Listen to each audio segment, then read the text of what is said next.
Okay, in this exam walkthrough, we didn't have time to cover all questions, so we'll take the remaining ones now. Number 15, give 3 examples of divergent thinking. Okay, and justify your answer. The answer says divergent thinking is about generating new ideas. Examples could be logical proofs, mind mapping, and asking stupid questions. Okay, the start is pretty good here. It says what divergent thinking is. It's just a definition. Then mind mapping, yeah, that could be useful to figure out some new ideas by looking at relationships between existing ones.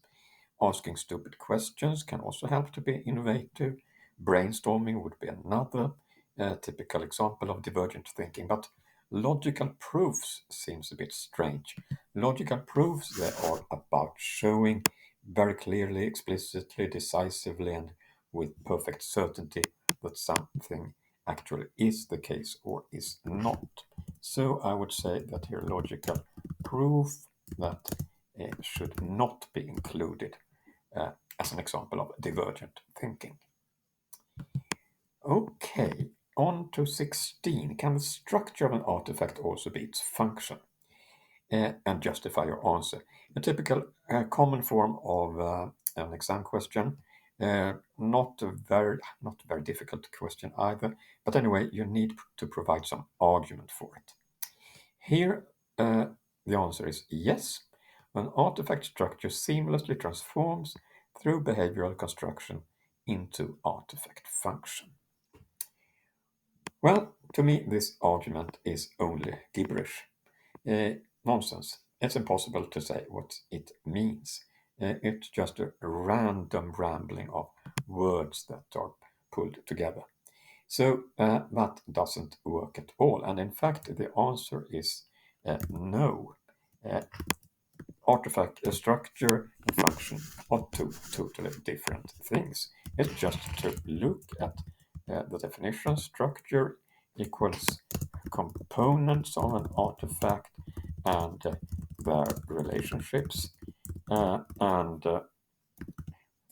the other hand, the function is about what the artifact actually produces for its users, what benefits it provides to users.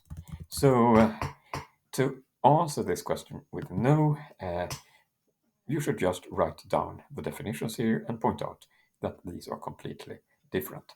Okay, now I've been very fast here. You could be more careful, of course. 17. Classify each of the following artifacts as a model, method, construct, or instantiation. So this is this simple basic classification that can be used. Okay, number A, Microsoft Word. That's a system, something that can be directly used in some practice. It's an instantiation. That's good. A drawing of a building. That's a model. Yeah, it represents something. Consists of constructs and relationships between these. That's fine. An algorithm for scanning handwritten text. It's a method. Yeah, it describes how you should go about in order to do something. In this case, it will probably be a machine that does the work. But anyway, it's a way of describing how to do stuff. So it's a method. Association in UML class diagrams. No, that's not a model. Number D here is in fact instead construct. These are the small components, so to say, the atomic things that you would see somewhere. So that's a construct. E is also wrong, clearly, and database schema for a mobile health app, that's not a method, not what you're going to do. Instead, it consists of various parts of constructs and they're related to each other. It's quite similar to number B, in fact, which was a model, and this one is also a model. Number 18, can knowledge be embodied and embedded at the same time? Answer yes, give an example, and no, give an argument. Okay, here the answer is yes, it can be both embodied and embedded at the same time. Here, I think it would have been good if the answer had included what is meant by embodied and embedded. Embodied means that it is inside the bodies of people, in the heads, typically in the brains of people. And here it says then the ability to recognize facial expressions is embodied in almost all humans. Okay, that's good. But it can also be embedded, that can be in machines, in algorithms, in software, hardware. And then the argument is, okay, there are algorithms and software that can, in fact, recognize facial expressions. So, yeah, I think this is quite a good and convincing answer to this question. 19. Is the following a good formulation of a requirement? Users don't have too long a response time. It's available on all major mobile platforms. It sends error messages. Again, give an argument or rewrite the requirement. Oh my, that was requiring quite a lot. Okay, here is the argument. This is a good formulation as it provides a lot of information in a small amount of space. Yeah, maybe it does, but I would still argue that it is pretty bad. And it's bad first because it contains some very vague things, like users don't have too long a response time. What could too long be here? Couldn't this be formulated in a more concrete and even verifiable way? That would be good. Another problem with this is that it mixes up very many things into one single sentence. It's about response times and availability on mobile platforms and sending error messages and all.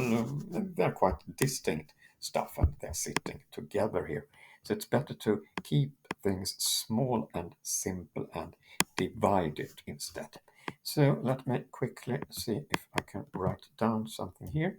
The system shall have a response time of at most 2 seconds, for example. And this is also better because it's formulated now in the standard way of the artifact shall or the artifact should. In this case, it's probably some kind of system here. So the system shall have a response time of at most 2 seconds. And I don't really know what is it. It doesn't even say what kind of artifact it is. Maybe it is an app instead. It seems like that. The app shall be available on all major mobile platforms. So let me assume that it is an app instead here. Okay, that's also very straightforward. It's verifiable. And then finally, the app shall send error messages.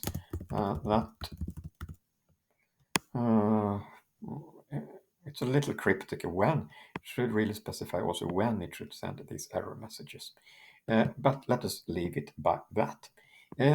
This rewriting would be perfectly fine as an answer to this question. And as you see, I've now divided it into 3 separate requirements instead of 1. I've formulated them in the standard format with the app shall, and I've made it more concrete, verifiable. Okay, here is a trickier one. The 5 E's framework includes 5 qualities. Yeah, efficacy, efficiency, effectiveness, elegance, and ethicality. And now we need to really come up with an artifact that can be strong on efficacy and efficiency, but weak on effectiveness and ethicality. Okay, can such a thing exist, such an artifact? If yes, give an example. If no, give a careful argument. And here the answer is no. And what does the argument? How does the argument go? Let's see the first sentence. If the artifact is strong on efficacy, it means that the artifact achieves its purpose in all situations, and this implies high effectiveness.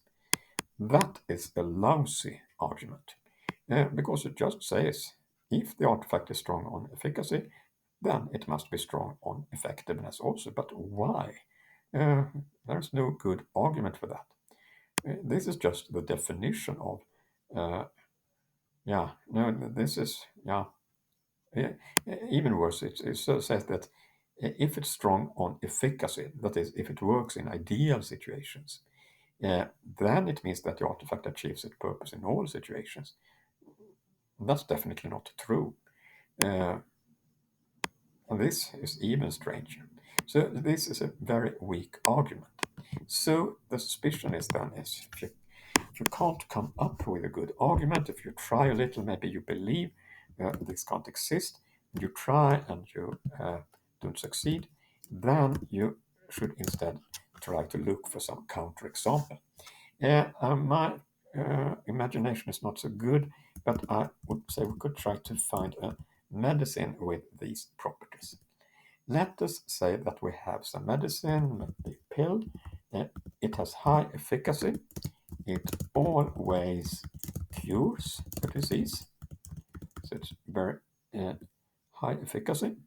Let us see, could it be efficiency? Could this exist? Now, what this would mean is that it should be inexpensive and to produce. So, for example, very cheap to produce, quick to eat, for example, if that is, or quick to maybe swallow or something. Let us be a bit more precise. Let us say it's an antibiotic medicine, some antibiotics. Okay, let us now try to figure out how this medicine would be if it should be weak then on effectiveness. For example, suppose it tastes awful. It tastes so terribly that people are not really prepared to take it.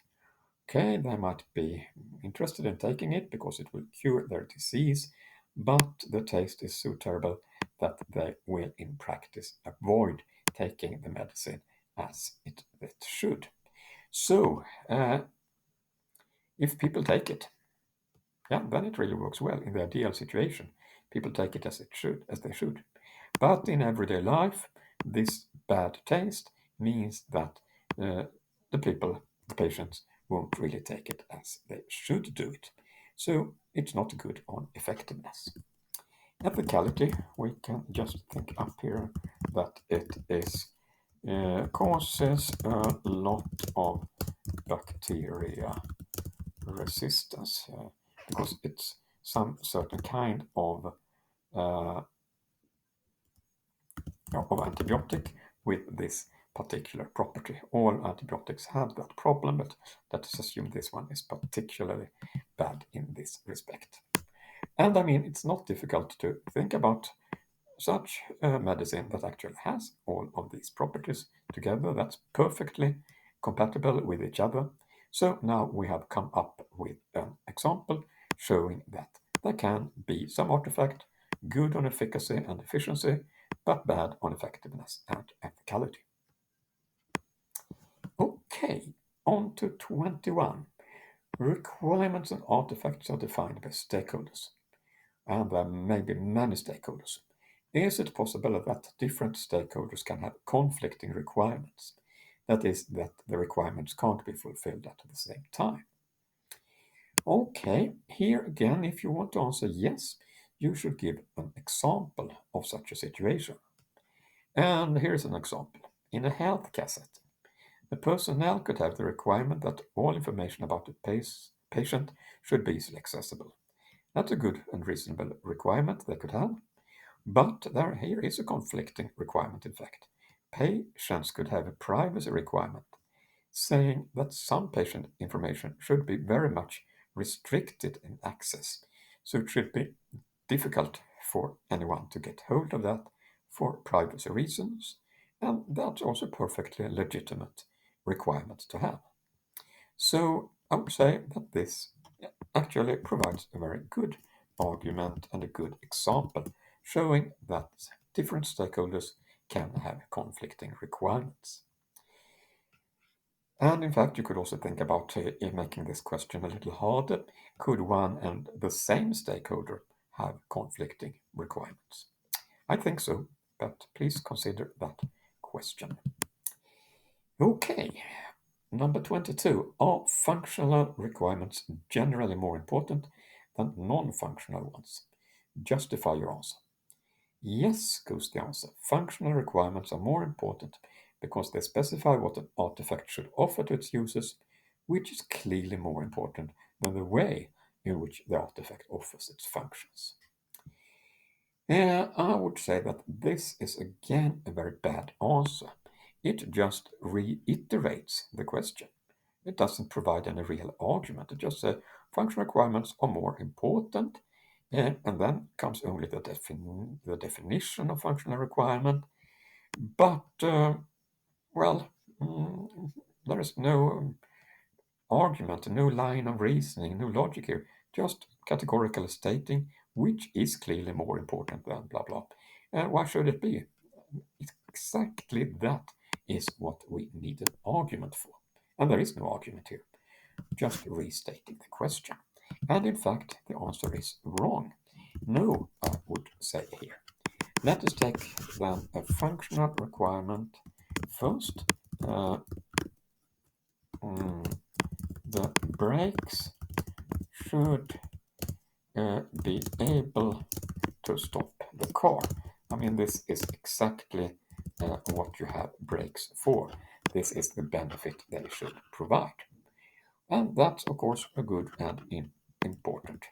But let's not take an example here then. Let us continue. Non-functional, the brakes.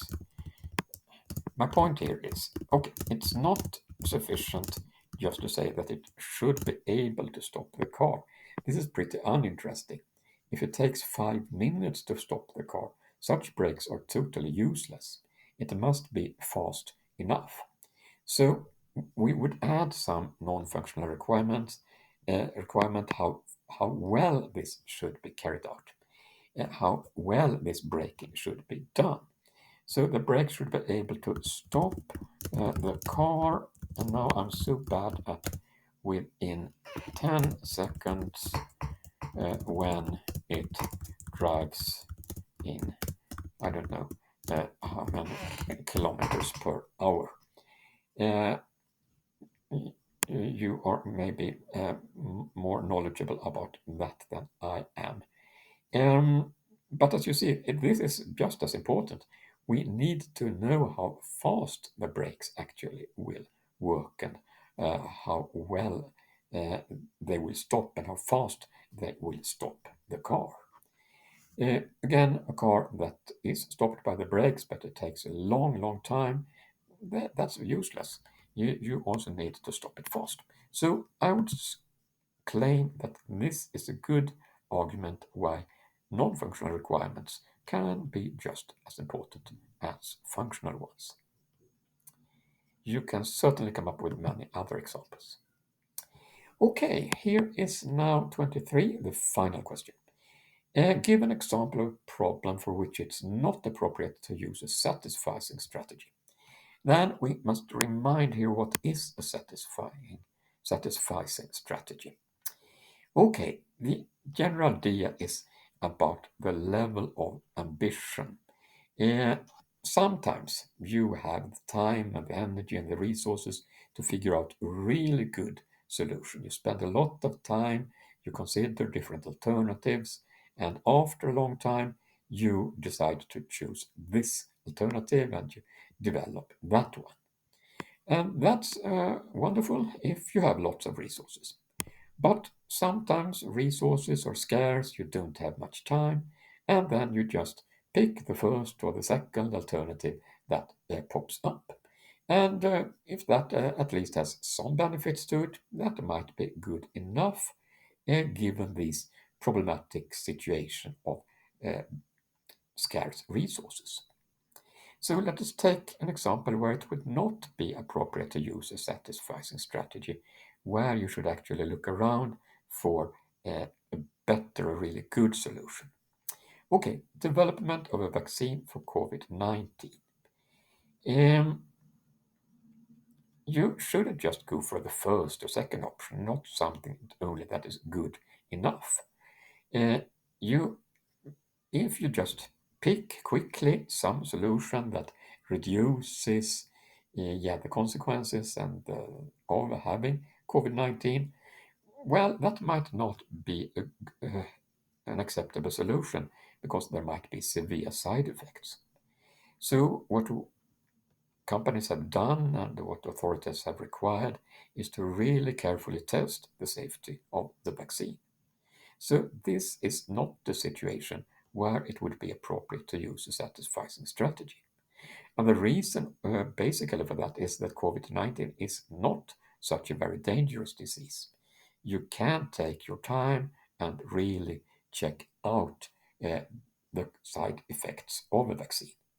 But on the other hand, there are situations where we don't have the luxury of all that time. Suppose there pops up another very dangerous pandemics with a high mortality.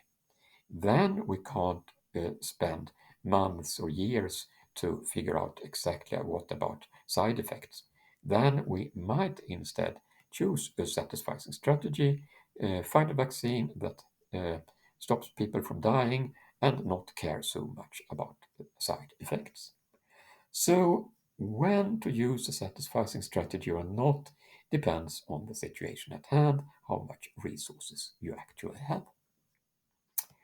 Okay, and I think that was the last question here.